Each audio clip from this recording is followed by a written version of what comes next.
Peleando con mi novio, le dije que mi ex me trataba mejor. Ahora me dice que me vaya con él y ya no responde mis mensajes. No sé qué hacer. Marcelo es un buen hombre.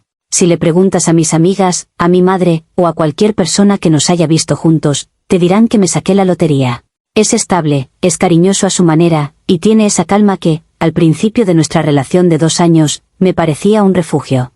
Después de la montaña rusa caótica que fue mi relación anterior con Javier, la tranquilidad de Marcelo se sentía como llegar a un puerto seguro después de una tormenta. Construimos una vida juntos, una rutina cómoda de cenas entre semana, series de Netflix y planes de futuro que, aunque no eran apasionantes, me daban una sensación de seguridad que no sabía que necesitaba. Sin embargo, la calma, con el tiempo, puede sentirse como estancamiento. Los pequeños detalles que al principio no me importaban, empezaron a convertirse en espinas. Marcelo es un hombre práctico. Su forma de demostrar amor es asegurarse de que mi coche tenga el aceite cambiado o de que el aire acondicionado funcione en verano. Son gestos nobles, supongo, pero carecen de poesía. Yo anhelo las flores sin motivo, las notas de amor inesperadas, los planes espontáneos. Anhelo el tipo de romance que te hace sentir como la protagonista de tu propia película, y Marcelo, en su pragmatismo, parece creer que el amor es un proyecto de construcción, no una obra de arte. Inevitablemente, mi mente a veces viaja al pasado, a Javier. Y sé que es tóxico, sé que no debería, pero no puedo evitarlo. Mi memoria, con su filtro de color de rosa, ha borrado las peleas horribles y la ansiedad constante, y solo ha dejado los grandes gestos. Javier era un maestro del romance. Me escribía poemas, me sorprendía con escapadas de fin de semana, me hacía sentir la mujer más deseada del planeta. Nuestra relación era un incendio forestal, destructivo y emocionante a partes iguales. Y aunque sé que me quemé, a veces, en la tranquila seguridad de mi vida con Marcelo, echo de menos el calor de las llamas. Esta comparación, lo sé, es injusta. Pero se ha convertido en un fantasma en nuestra relación, un tercer ocupante silencioso en nuestro apartamento. A veces, cuando Marcelo hace algo eminentemente práctico y poco romántico, oigo un susurro en mi cabeza: Javier no habría hecho eso. Javier habría traído flores. Intento acallar esa voz, pero en los momentos de frustración, se vuelve más y más fuerte, hasta que se convierte en un grito que amenaza con destrozar el silencio confortable de nuestra vida. No quiero perder a Marcelo.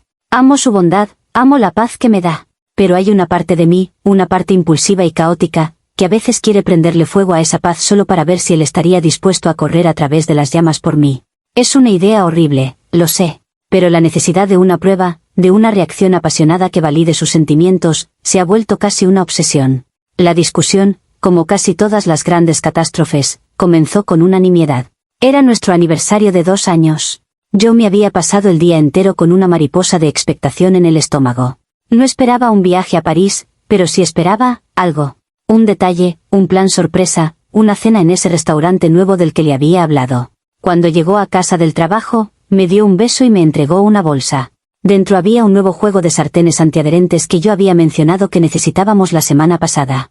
«Feliz aniversario, mi amor», dijo, con una sonrisa orgullosa. «Para que podamos cocinar juntos más a menudo». Me quedé mirando las sartenes. Sartenes. Para nuestro aniversario. Sentí una oleada de decepción tan fría y tan pesada que casi me ahoga. Intenté disimularlo, le di las gracias, pero la chispa de mi emoción se había apagado por completo. Y para cenar, continuó, ajeno a mi tormenta interior, he pedido nuestra pizza de siempre. Así no tienes que cocinar.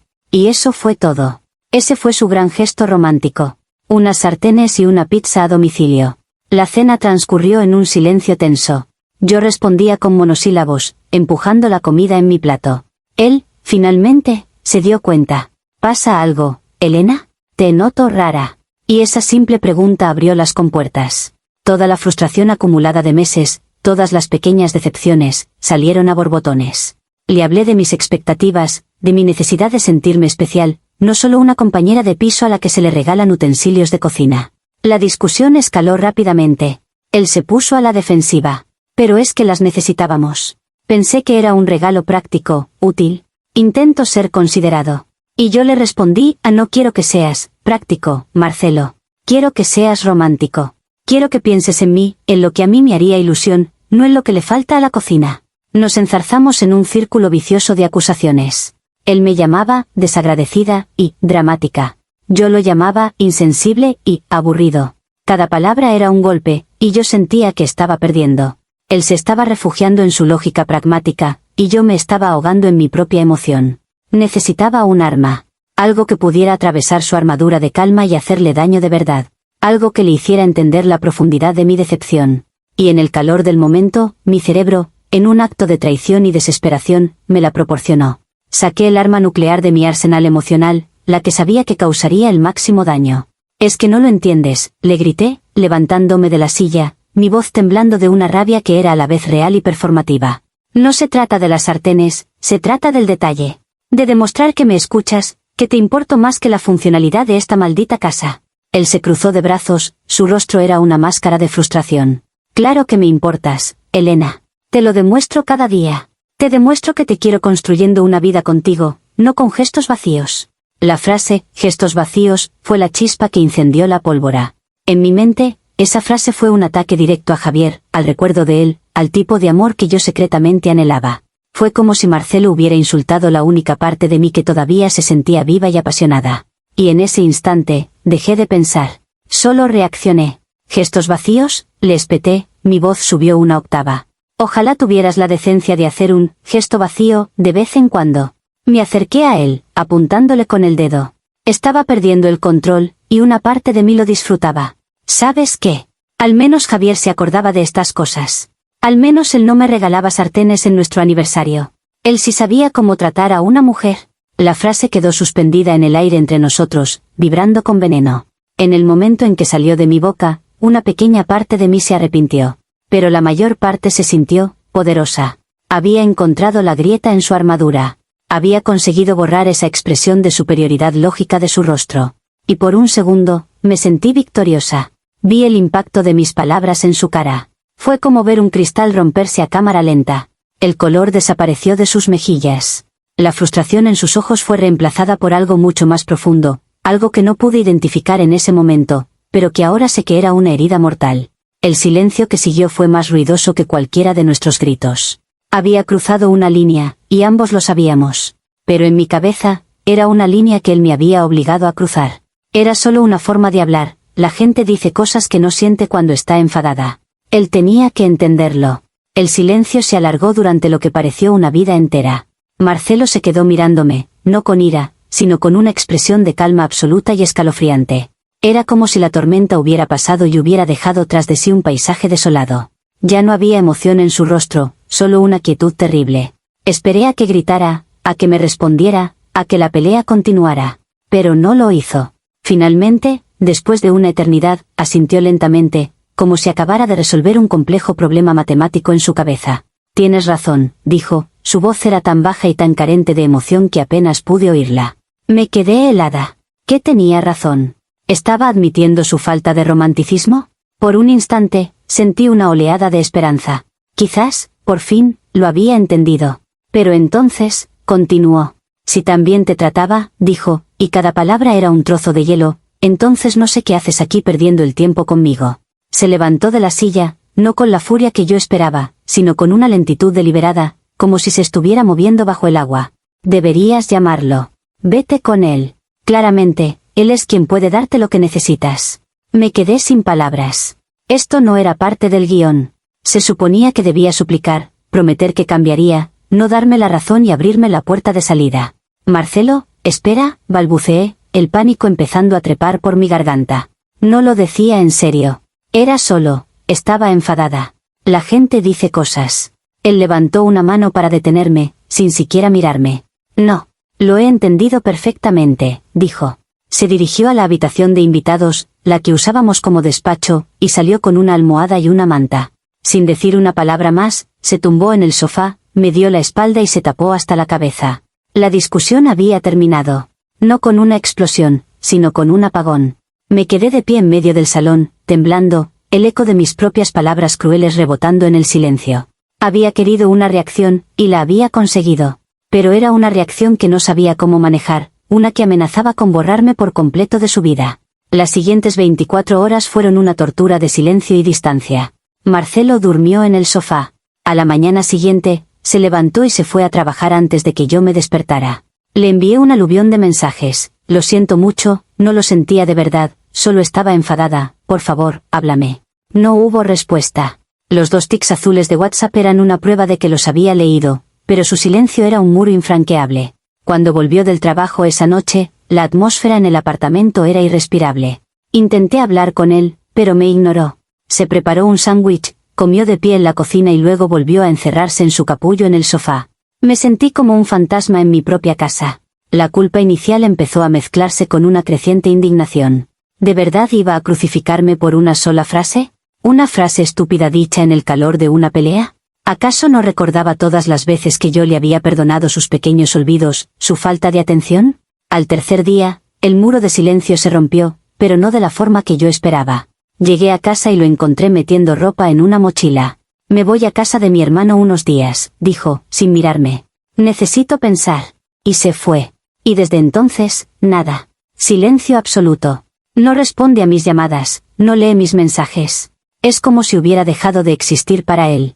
Y ahora estoy aquí, sola, en nuestro apartamento silencioso, repasando la escena una y otra vez. Y cuanto más lo pienso, más injusto me parece.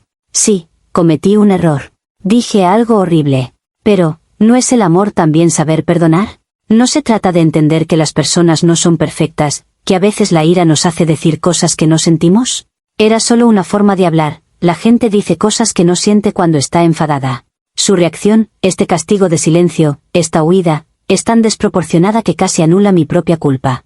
Me está tratando como a una criminal por un desliz verbal. En lugar de luchar por nosotros, de hablar, de gritar si es necesario, ha elegido la salida más fácil, la indiferencia. Y eso duele más que cualquier insulto. Me está demostrando que no estoy lo suficientemente alta en su lista de prioridades como para merecer una pelea. Y mientras la soledad de este apartamento me envuelve, una pregunta amarga se forma en mi mente. ¿Quién es el que realmente no sabe cómo tratar a la persona que ama aquí? Comentarios populares de Reddit, sobre la historia principal. Usuario anónimo 1. Tu frase, la gente dice cosas que no siente cuando está enfadada, es la excusa universal de quienes usan las palabras como armas y luego se niegan a asumir la responsabilidad por las heridas que causan. En el calor de una discusión es precisamente cuando salen a la luz las verdades más feas y profundas. No fue un desliz verbal, fue una munición que guardabas conscientemente y que decidiste usar para herir de la forma más efectiva posible. Tu novio no está reaccionando a las palabras, está reaccionando a la verdad que esas palabras revelaron, que constantemente lo comparas y lo encuentras deficiente. Respuesta de la OP. Eso es completamente injusto. No es una verdad profunda.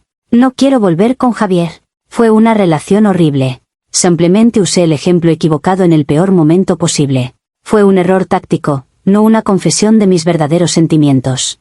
Marcelo sabe que lo quiero a él. O debería saberlo. Si una frase estúpida puede borrar 2 años de amor, entonces ese amor nunca fue tan fuerte como yo pensaba. Su reacción dice más de su inseguridad que de mis intenciones. Usuario anónimo 2. Idealizas a tu ex, Javier, como un maestro del romance, pero describes vuestra relación como un incendio forestal destructivo. ¿No ves la contradicción? Parece que equiparas el drama, la volatilidad y la ansiedad con la pasión. Y a la inversa, equiparas la estabilidad, la bondad y el pragmatismo de Marcelo con ser aburrido. Marcelo no rompió contigo por las sartenes, ni siquiera por la frase en sí. Rompió contigo porque esa frase le confirmó que tú anhelas un tipo de caos que él, como hombre sano, no puede ni quiere proporcionarte. No puedes quejarte de un incendio y luego echarle la culpa al agua por no arder. Respuesta de la OP. No es que anhele el caos. Es que anhelo sentir algo. Sentir que importo lo suficiente como para que alguien se apasione, incluso en una pelea. La calma de Marcelo a veces se siente como indiferencia. Y no, Javier no era perfecto, pero al menos con él sentía cosas, buenas y malas. Con Marcelo, a veces, siento una calma tan plana que me asusta. No quiero un incendio, pero tampoco quiero un desierto. Y eso es lo que sentí esa noche, que me moría de sed emocional y él me ofreció un regalo funcional. Usuario anónimo 3. Tu novio te dio una oportunidad de oro para resolver el conflicto de forma madura. Cuando le dijiste que estabas decepcionada, él se defendió con lógica. Pensé que era un regalo práctico. En lugar de aceptar que sus intenciones eran buenas, aunque su ejecución fuera torpe, decidiste escalar la situación y usar el arma nuclear de la comparación. Lo castigaste por no ser un lector de mentes. Ahora te quejas de su silencio, pero fuiste tú quien cerró la puerta a una comunicación razonable en el momento en que invocaste el fantasma de tu ex. Respuesta de la OP. Pero es que no es la primera vez. Llevamos meses con lo mismo. Yo le dejo caer pistas, le hablo de cosas que me gustan, y él parece no escuchar. No se trata de leer mentes, se trata de prestar atención. Mi frustración no era solo por las sartenes, era por el patrón de no sentirse escuchada. La comparación con Javier fue el último recurso, una forma desesperada de hacerle entender la magnitud de mi decepción. Fue un grito de ayuda, y en lugar de escuchar el dolor detrás de las palabras, se obsesionó con las palabras en sí. Actualización 1. Han pasado 10 días. 10 días de un silencio tan profundo que me ha carcomido por dentro.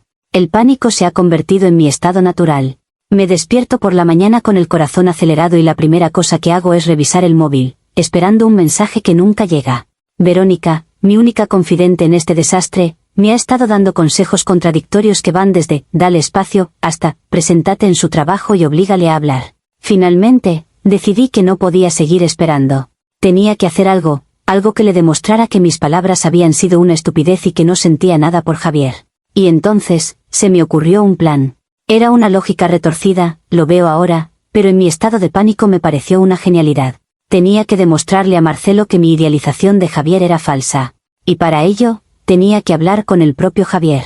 Mi plan era este: contactaría a Javier con cualquier excusa tonta, él, con su ego habitual, seguramente sería desagradable o indiferente, y yo podría entonces reportarle a Marcelo, con pruebas, que mi ex era un idiota y que mis palabras en la pelea no significaban nada. Era una forma de demostrar mi lealtad a través de una acción concreta.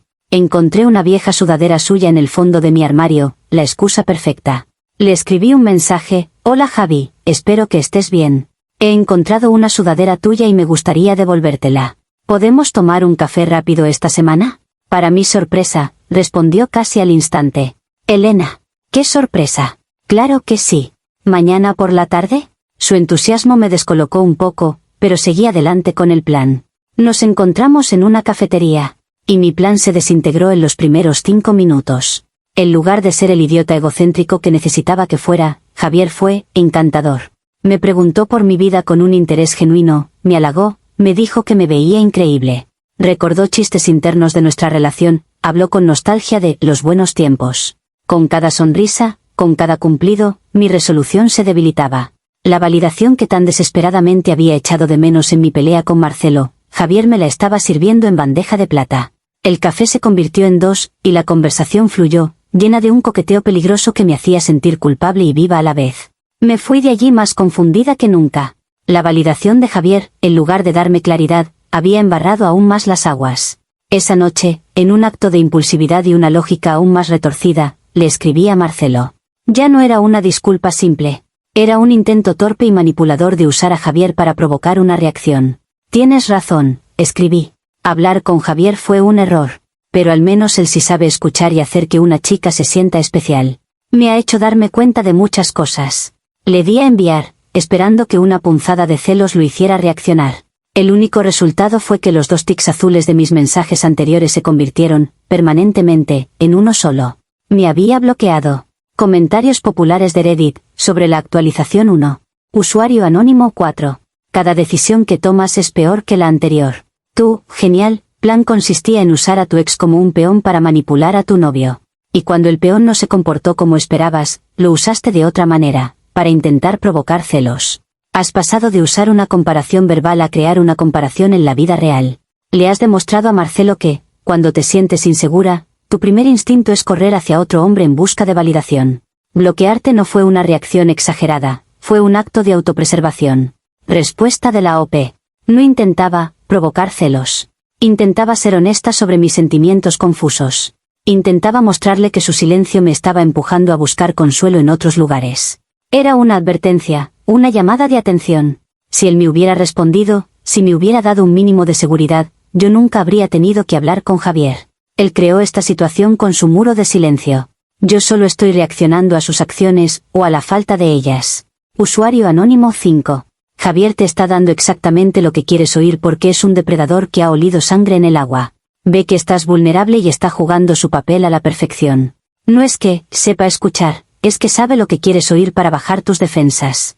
Mientras tanto, Marcelo, el hombre que te dio una relación sana, se niega a participar en tus juegos tóxicos.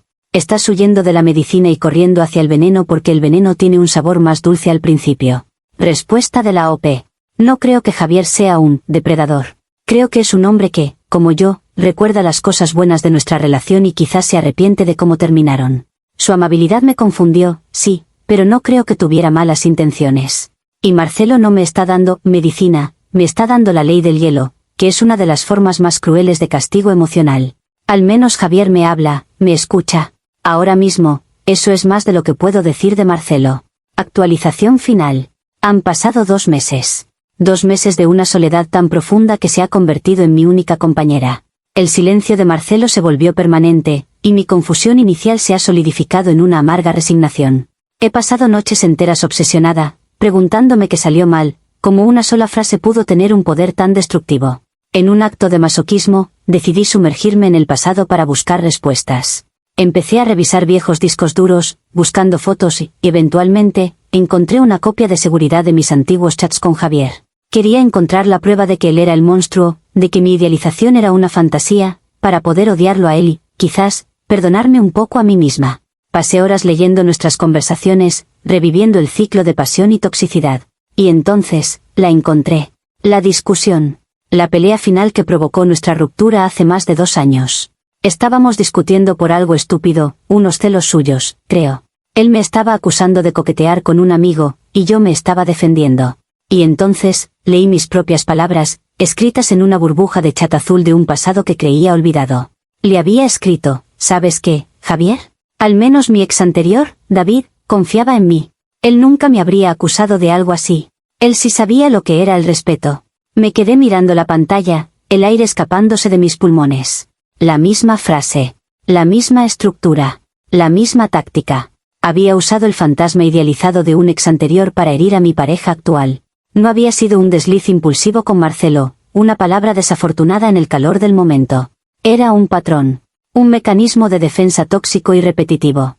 Un arma que yo desenfundaba cada vez que me sentía acorralada en una discusión, diseñada para invalidar los sentimientos de mi pareja y ganar la batalla a cualquier coste. La epifanía, sin embargo, no me trajo claridad ni un deseo de cambiar. En lugar de eso, una extraña y retorcida sensación de vindicación se apoderó de mí. Me reí, una risa seca y sin alegría en la soledad de mi habitación. Lo sabía. No era yo. Era un problema de ellos. Me levanté y empecé a caminar de un lado a otro, mi mente construyendo una nueva y más sólida fortaleza de autojustificación. La prueba estaba justo delante de mí. Javier había reaccionado exactamente igual que Marcelo. Con una furia helada, cerrándose en banda, terminando la relación. Ambos habían hecho lo mismo. Esto no era un defecto en mi carácter, era un defecto fundamental en el de ellos. Es la fragilidad masculina, en su máxima expresión. Son incapaces de soportar la más mínima crítica, la más pequeña comparación. Sus egos son tan frágiles que una simple frase los hace añicos. No es mi culpa que yo sea una mujer apasionada y honesta que dice lo que siente en el momento. Es culpa suya por ser demasiado débiles para manejarlo. Mi soledad no es un castigo por mis errores. Es el precio que pago por ser demasiado real para un mundo de hombres que no pueden soportar la verdad. Y con esa amarga certeza, me sentí, por primera vez en meses, extrañamente en paz. La culpa no era mía. Nunca lo había sido. Comentarios populares de Reddit, sobre la actualización final. Usuario anónimo 6. Has estado a 1 centímetro de la autoconciencia y has dado un giro de 180 grados para volver a sumergirte en el delirio. Has encontrado la prueba irrefutable de que eres una saboteadora en serie de relaciones y tu conclusión es, ¿que todos los hombres son el problema? Es como un pirómano que, tras quemar 2 casas con el mismo método, concluye que el problema es que las casas son demasiado inflamables. Tu capacidad para evitar la responsabilidad es, sinceramente, digna de un estudio científico. Respuesta de la OP. Llámalo delirio si quieres. Yo lo llamo encontrar un patrón de comportamiento. Y el patrón es claro, los hombres no aceptan que se les compare. Se desmoronan. Si yo tengo un patrón de decir la verdad en caliente, ellos tienen un patrón de huir como cobardes cuando esa verdad no les gusta. 2 casos distintos con el mismo resultado prueban mi teoría, no la tuya. La ciencia está de mi lado. Usuario anónimo 7. La paz que sientes no es paz real. Es la comodidad del victimismo. Es mucho más fácil creer que eres una mujer demasiado real, para hombres frágiles, que aceptar la horrible verdad, que eres una persona que hiere a la gente que la quiere de una forma muy específica y repetitiva. Has elegido la narrativa que te absuelve, la que te permite seguir siendo la protagonista trágica en lugar de la arquitecta de tu propia miseria. Es una victoria vacía que te garantiza seguir repitiendo el mismo ciclo una y otra vez. Respuesta de la OP. Quizás el ciclo no soy yo. Quizás el ciclo es elegir hombres que no están a mi altura emocional. Mi victoria no es vacía. Es una revelación. Ahora sé qué buscar y, más importante, qué evitar. No necesito cambiar yo. Necesito cambiar el tipo de hombre que elijo. El problema no es mi arma, es que la he estado usando en los objetivos equivocados. Usuario anónimo 8. Felicidades. Has logrado la justificación definitiva. Al culpar a todo un género de fragilidad, te has inmunizado contra cualquier futura autorreflexión. Tu soledad ahora tiene una causa noble. Eres demasiado honesta, demasiado apasionada. No estás sola por tus acciones, sino por tus virtudes. Es la fortaleza de autoengaño más sólida que he visto. Disfruta de tu amarga y solitaria paz. Te la has ganado a pulso. Respuesta de la OP. Lo haré. Gracias. Al menos ahora sé que no estoy loca. Simplemente estoy sola. Y a veces, ser fiel a una misma significa caminar sola. Al menos no estoy viviendo una mentira, fingiendo que todo está bien y guardándome mis sentimientos como hacen ellos. Al final, soy la única que ha sido honesta en todo esto.